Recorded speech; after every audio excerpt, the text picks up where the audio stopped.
Hello girls, നമുക്കിന്നൊരു അടിപൊളി എളുപ്പത്തിൽ തയ്ക്കാൻ പറ്റുന്ന ഒരു ഫ്ലവർ തയ്ക്കുന്നത് എങ്ങനെയാണെന്ന് നോക്കാം. അതിനുവേണ്ടി സാറ്റിൻ സ്റ്റിച്ചാണ് ഓരോ പെറ്റൽസിലും തയ്ക്കാൻ വേണ്ടി എടുക്കുന്നത്.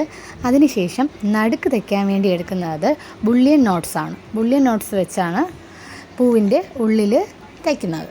അതെങ്ങനെയാണെന്ന് വെച്ചാൽ നമുക്കിപ്പോൾ നോക്കാം.